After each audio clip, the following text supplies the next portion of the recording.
ابو طالب نے کہا خدا کی قسم کتنا برا سودا ہے جو تم لوگ مجھ سے کر رہے ہو، تم اپنا بیٹا مجھے دیتے ہو کہ میں اسے کھلاؤں پلاؤں پالوں پوسوں، اور میرا بیٹا مجھ سے طلب کرتے ہو کہ اسے قتل کر دو، خدا کی قسم یہ نہیں ہو سکتا۔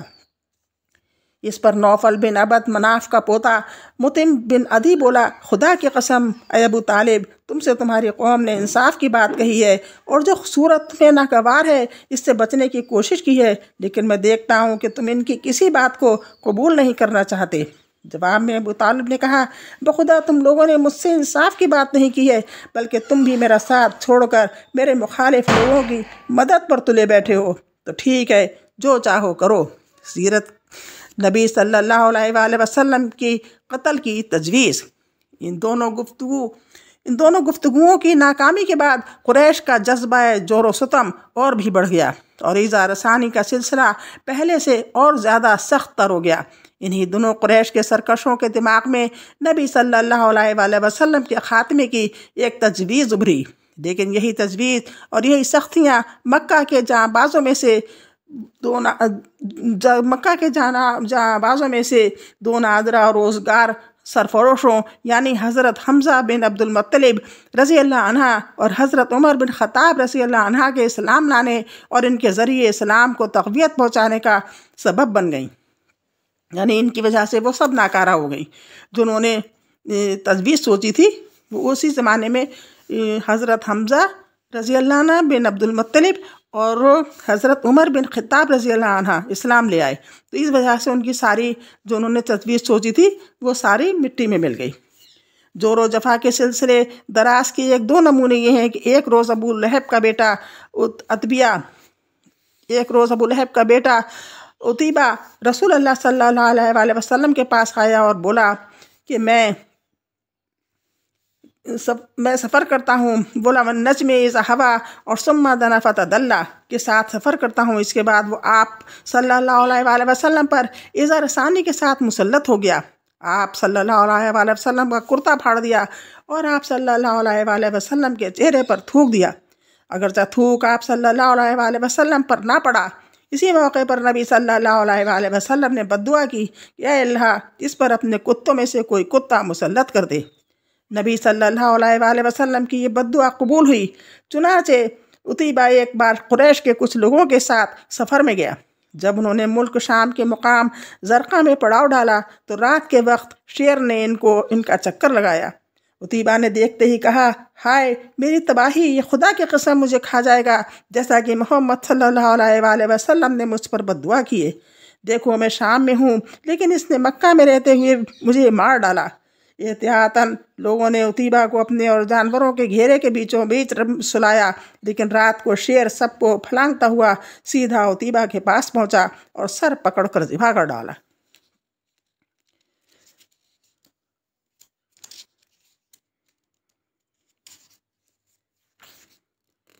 ایک بار عتیبہ بن ابی معیط نے رسول اللہ صلی اللہ علیہ وآلہ وسلم کی گردن حالت سجدہ میں اس زور سے روندی کہ معلوم ہوتا تھا دونوں آنکھیں نکل آئیں گی۔ ابن اسحاق کی ایک طویل روایت سے بھی قریش کے سرکشوں کے اس ارادے پر روشنی پڑتی ہے کہ وہ نبی صلی اللہ علیہ وآلہ وسلم کے خاتمے کے چکر میں تھے۔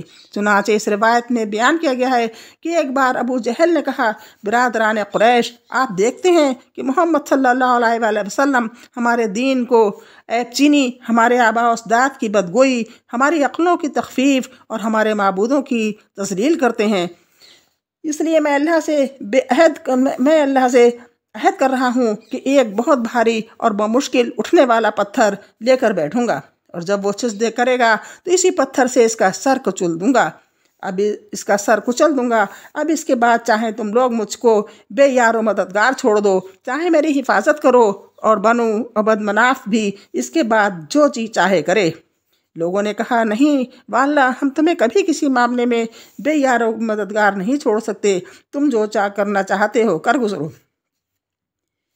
صبح ہوئی تو ابو جہل ویسا ہی ایک پتھر لے کر رسول اللہ صلی اللہ علیہ وآلہ وسلم کے انتظار میں بیٹھ گیا۔ رسول اللہ صلی اللہ علیہ وآلہ وسلم حسب دستور تشریف لائے تو کھڑے ہو کر نماز پڑھنے لگے۔ قریش بھی اپنی اپنی مجلسوں میں آ چکے تھے اور ابو جہل کی کارروائی دیکھنے کے منتظر تھے۔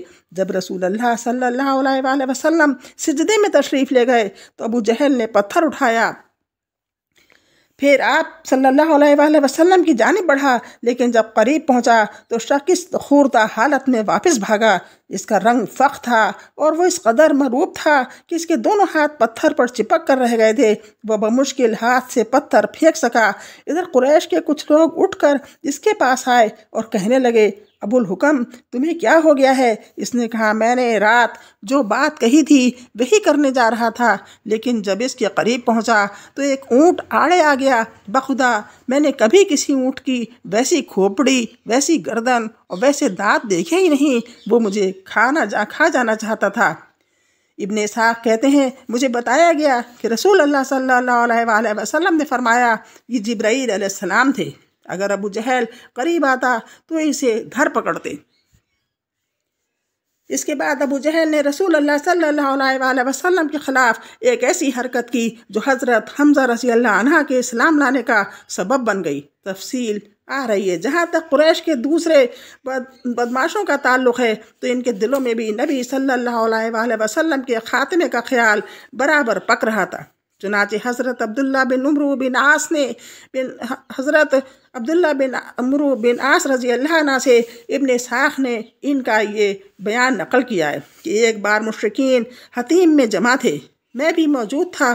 مشرکین نے رسول اللہ صلی اللہ علیہ وسلم کا ذکر چھیڑا اور کہنے لگے، اس شخص کے معاملے میں ہم نے جیسا صبر کیا ہے اس کی مثال نہیں۔ در حقیقت ہم نے اس کے معاملے میں بہت ہی بڑی بات پر صبر کیا ہے۔ یہ گفتگو چل ہی رہی تھی کہ رسول اللہ صلی اللہ علیہ وسلم نمودار ہو گئے۔ آپ صلی اللہ علیہ وسلم نے تشریف لا کر پہلے حجر اسود کو چوما، پھر طواف کرتے ہوئے مشرکین کے پاس سے گزرے۔ انہوں نے کچھ کہہ کر طعنہ زنی کی، جس کا اثر میں نے آپ صلی اللہ علیہ وسلم کے چہرے پر دیکھا۔ اس کے بعد جب دوبارہ آپ صلی اللہ علیہ وسلم کا گزر ہوا تو مشرکین نے پھر اسی طرح کی لعن طعن کی۔ میں نے اس کا بھی اثر آپ صلی اللہ علیہ وسلم کے چہرے پر دیکھا۔ اس کے بعد آپ صلی اللہ علیہ وسلم سے بارہ گزرے، تیسری بار گزرے تو مشرکین نے پھر آپ صلی اللہ علیہ وسلم پر لعن طعن کی۔ اب کی بار آپ صلی اللہ علیہ وسلم ٹھہر گئے اور فرمایا، قریش کے لوگوں سن رہے ہو؟ اس ذات کی قسم جس کے ہاتھ میں میری جان ہے، میں تمہارے پاس ذبح لے کر آیا ہوں۔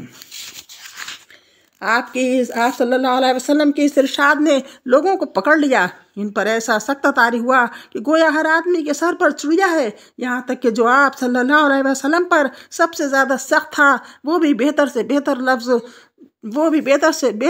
لفظ چوپا سکتا تھا۔ اس کے ذریعے آپ صلی اللہ علیہ وسلم سے طلبگار رحمت ہونے لگا۔ کہتا، ابو قاسم واپس جائیے، خدا کی قسم آپ صلی اللہ علیہ وسلم کبھی بھی نادان نہ تھے۔ آج بس اتنا ہی، انشاءاللہ کل ذکر ہوگا۔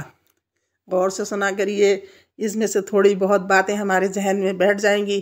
ہمیں پتہ لگے گا کہ ہمارے نبی نے کتنی پریشانیاں اٹھا کر ہمیں اس حال میں پہنچایا ہے۔ اللہ حافظ، السلام علیکم۔